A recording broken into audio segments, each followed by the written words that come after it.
भगवान सूर्य ने देवी संध्या के साथ विवाह किया और 3 बच्चों का जन्म हुआ। वैश्रव, मनु, यम, मृत्यु के भगवान और यमुना। हालांकि संध्या सूर्य के लिए एक पवित्र पत्नी थी, लेकिन वह सूर्य की चमकदार प्रतिभा और गर्मी को सहन नहीं कर सकी।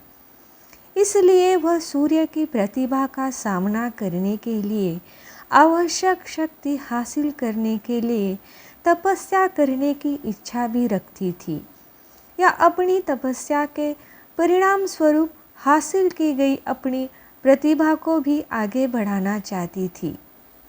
संध्या ने एक औरत को बनाया और उसका नाम छाया रखा और कहा कि वह सूर्य की पत्नी के रूप में अपनी भूमिका का प्रतिनिधित्व करे और 3 बच्चों की देखभाल भी करे।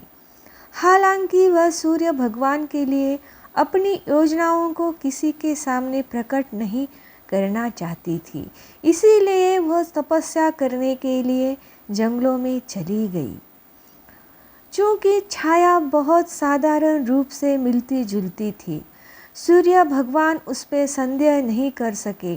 छाया के माध्यम से सूर्य भगवान के 3 और शिशु हुए थे, जो थे मनु, शनि और तापति।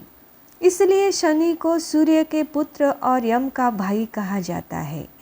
जब शनि छाया के गर्भ में थे, उसने भगवान शिव को प्रसन्न करने के लिए चमकदार सूर्य के नीचे एक गंभीर तपस्या की। चूँकि वह पूरी तरह से भगवान शिव की प्रार्थना और पूजा से डूब गई थी। दिव्य शक्ति गर्भ के भीतर बच्चे का पोषण करती थी, इसलिए शनिदेव भगवान शिव को बहुत समर्पित थे। इसके अलावा जब छाया ने इतनी देर तक धधकते सूर्य के नीचे तपस्या की थी, तो शनि गर्भ के अंदर काले रंग के हो गए थे। जैसे ही शनिदेव का जन्म हुआ, सूर्य भगवान ने उनके रंग को देखकर तुच्छ जाना और इस बात पर संदेह किया कि क्या शनि का जन्म उनके पास हुआ था। नाराज हुए शनिदेव ने जब अपने पिता पर नाराज नज़र डाली, तो शनिदेव की शक्ति के कारण सूर्य भी काले रंग में झुलस गए थे। बाद में सूर्य ने अपनी गलती के लिए पश्चाताप किया और भगवान शिव की पूजा की, जिन्होंने उन्हें बताया कि क्यों शनि इतने काले थे। इस बात के पीछे सच्चाई को जानने के बाद सूर्य भगवान अपने पुत्र शनिदेव के साथ खुश थे और वे एक दूसरे को बेहतर समझने लगे। शनिदेव भगवान शिव के एक प्रेरक शिष्य बन गए और सभी ज्ञान उनसे सीख गए। शिव शनिदेव की भक्ति और ईमानदारी से बहुत प्रसन्न थे, इसलिए उन्होंने उन्हें पृथ्वी पर पैदा हुआ जीवन पर उन्हें महत्वपूर्ण ग्रह का स्थान दिया।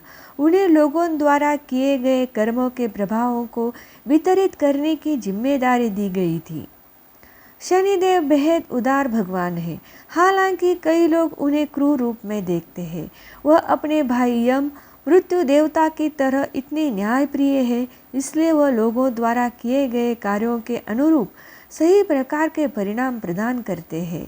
अच्छे कर्मों के साथ शनिदेव की प्रार्थना करने से उनके आशीर्वाद प्राप्त होंगे और पीड़ित लोगों को कम भुगताना पड़ेगा। तो दोस्तों, ये थी आज की धार्मिक कहानी।